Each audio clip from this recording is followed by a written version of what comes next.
जय हिंद दोस्तों। Welcome back to a today study. आज है 28 अप्रैल और 28 अप्रैल से रिलेटेड जितने भी इंपॉर्टेंट क्वेश्चन है और उनसे रिलेटेड जितने भी इंपॉर्टेंट फैक्ट है सारे मैं इस वीडियो में डिस्कस करूंगा।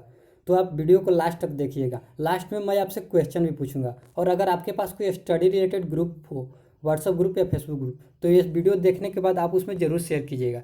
तो चलिए स्टार्ट करते हैं आज का पहला क्वेश्चन। आज का पहला क्वेश्चन है, विश्व बौद्धिक संपदा दिवस कब मनाया गया?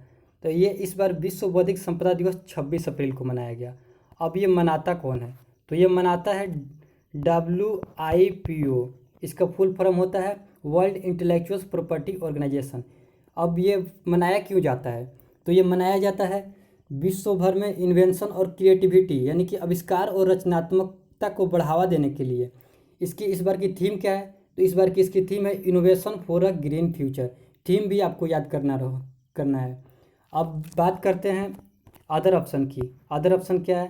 तो 25 अप्रैल को अभी मनाया गया था हाल ही में क्या? मलेरिया दिवस। 21 अप्रैल को मनाया गया था सिविल सेवा दिवस। 22 अप्रैल को मनाया गया था नेशनल डे ऑफ मैथ। उसके बाद 23 अप्रैल को क्या मनाया गया था? तो 23 अप्रैल को मनाया गया था world books and copyrights day. उसके बाद 24 अप्रैल को मनाया गया था राष्ट्रीय पंचायती राज दिवस। तो इस प्रश्न का सही आंसर था 26 अप्रैल। चलते हैं अगले प्रश्न पर। अगला प्रश्न है, धनवंतरी नामक नई योजना की शुरुआत किस राज्य सरकार ने की? आपके ऑप्शन है Assam government, Maharashtra government, Madhya Pradesh government और दिल्ली गवर्नमेंट। तो इस धनवंतरी योजना की शुरुआत की है असम सरकार ने। अब ये धनवंतरी योजना है क्या? तो ये दवाइयों की होम डिलीवरी पर है। अभी जैसे कि लॉकडाउन लगा हुआ है तो लॉकडाउन में दवाइयाँ सबके लिए उपलब्ध नहीं हो पा रही है, तो इसके लिए आप मोबाइल से पर्चा भेजेंगे स्वास्थ्य विभाग के पास, और अगर स्वास्थ्य विभाग को लगेगा कि वो दवाइयाँ आपके लिए ज़रूरी है और वो दवाइयाँ आपके आसपास नहीं मिल रही है, तो वो दवाइयाँ स्वास्थ्य विभाग अपने वॉलंटियर को आपके घर पे भेजेगा और आपको वो दवाइयाँ उपलब्ध कराएगा।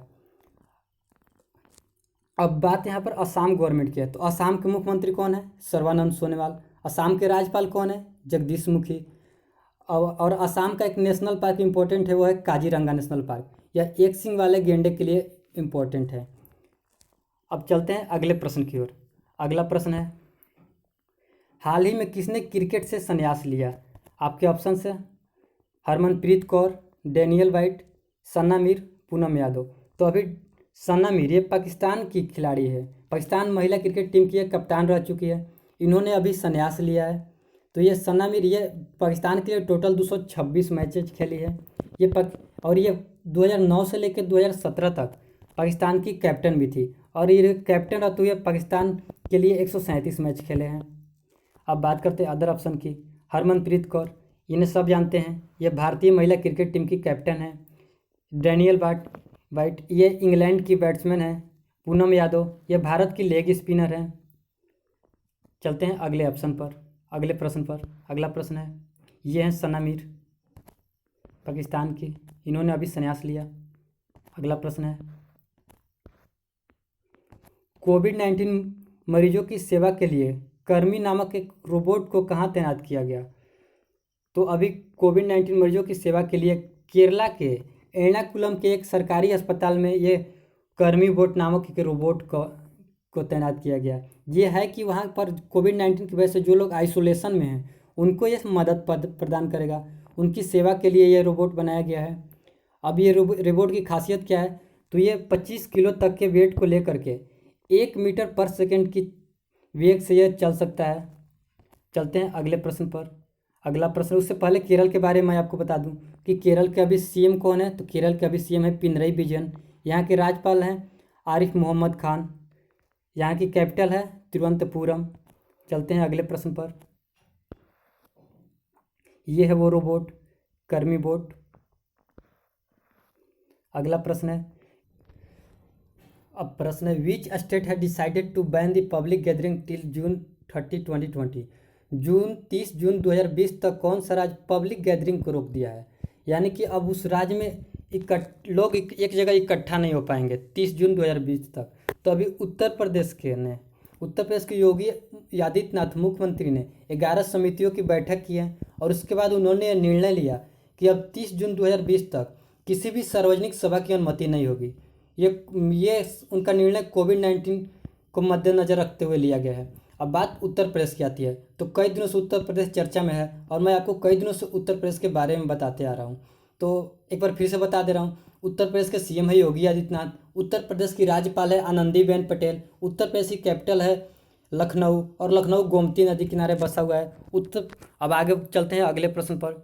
अगला प्रश्न है अगला प्रश्न है विलोकना सर्च इंजन किसने विकसित किया? तो अभी IIITM केरला ने विलोकना सर्च इंजन विकसित किया। ये विलोकना का मतलब क्या होता है? तो विलोकना ये एक संस्कृत वर्ड है। विलोकना का मतलब होता है खोजना, ढूंढना। अब ये सर्च इंजन क्या होता है? तो ये सर्च इंजन आप गूगल जैसे जानते हैं, जहाँ से सर्च करके जानकारियाँ प्राप्त की जाती है, तो वैसे ही ये भी एक गूगल की तरह ही एक सर्च इंजन है। अब आप सोचें कि गूगल के होते हुए किसी और सर्च इंजन की क्या ज़रूरत पड़ गई? तो अभी जानते हैं कि अभी गूगल में पर इतने ज़्यादा, विकिपीडिया में इतने ज़्यादा एरर मिलने लगे हैं और वहाँ पर कंट्राडिक्शन आने लगे हैं कि ये विलोकना सर्च इंजन अलग से एक IIITM केरल ने विकसित किया है। अब ये किन के लिए विकसित किया है? तो ये विकसित किया है उन लोगों के लिए जो अभी कोविड-19 में रिसर्च कर रहे हैं।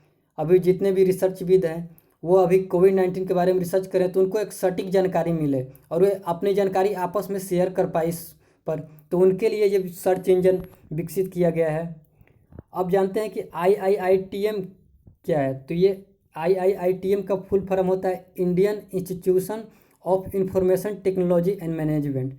ये IITM केरला, इसकी स्थापना कब हुई थी? तो इसकी स्थापना हुई थी 2000 ईस्वी में।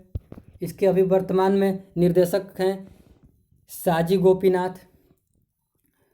अब आप लोग तो IIT के बारे में जानते होंगे, IIM के बारे में जानते होंगे, एम्स के भी बारे में सुने होंगे।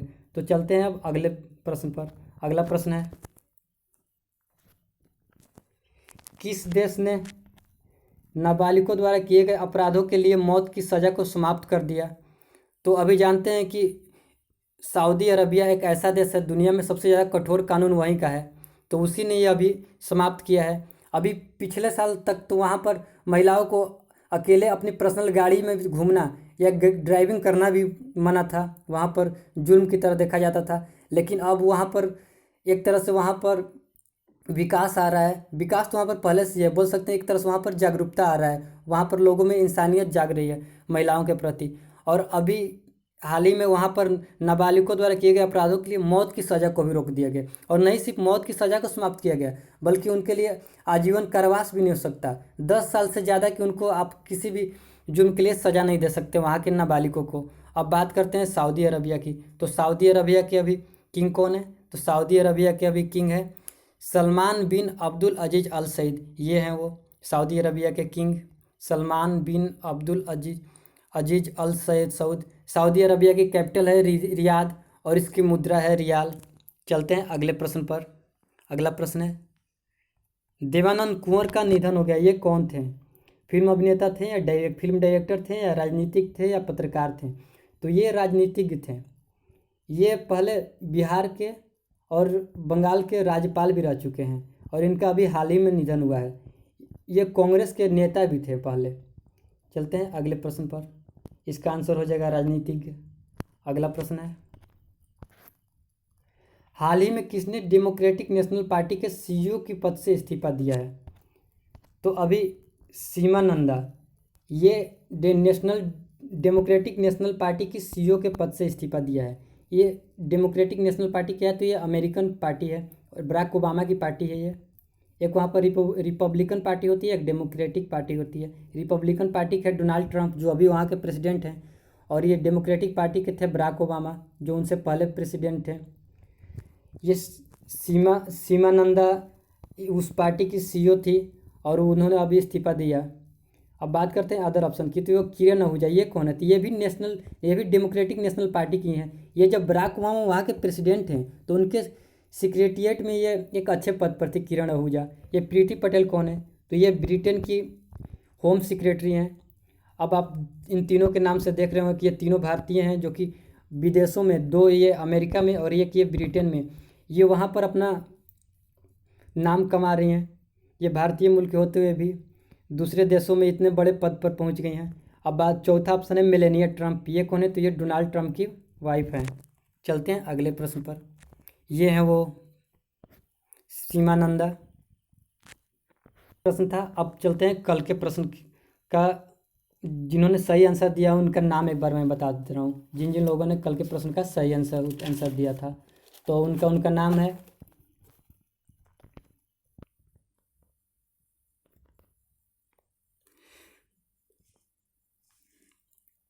शिवम, चर्चित, परितोष, राहुल, शुभम, आलोक, अनूप, मनीषा, राजेंद्र, ब्रजेंद्र, विकास, यशवंत, मनीष, प्रदीप, अमित, ऋतिक, दीपक, वशिष्ठ, अंकुश, मनीष, चर्चित, हेमंत, अमरेंद्र, समीर, मनीषा, इन लोगों ने कल के प्रश्न का सही जवाब दिया। इसका सही आंसर होगा पीवी सिंधु। अब आज के प्रश्न की बात आती है। आज का प्रश्न का आपके पास है ये, हाल ही में केंद्रीय सतर्कता आयुक्त के रूप में किसने शपथ ली? Who takes oath as central vigilance commissioner of India? CVC भारती कौन बने?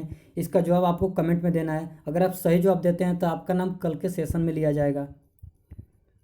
तो चलिए, अब वीडियो को शेयर कर दीजिएगा। अगर आपके पास कोई स्टडी रिलेटेड ग्रुप होगा, व्हाट्सअप ग्रुप या फेसबुक ग्रुप, तो उस पर इस वीडियो को शेयर कर दीजिएगा ताकि ज़्यादा लोगों तक ये वीडियो पहुँच पाए। और आप वीडियो को लाइक कर दीजिएगा। अगर आपको ये क्वेश्चन अच्छा लगा हो तो आपके लाइक से हमें मोटिवेशन मिलेगी और हम और ज़्यादा रिसर्च करके आपके लिए क्वेश्चंस लेके आएंगे। तो take care, bye bye, see you at next morning 6 AM।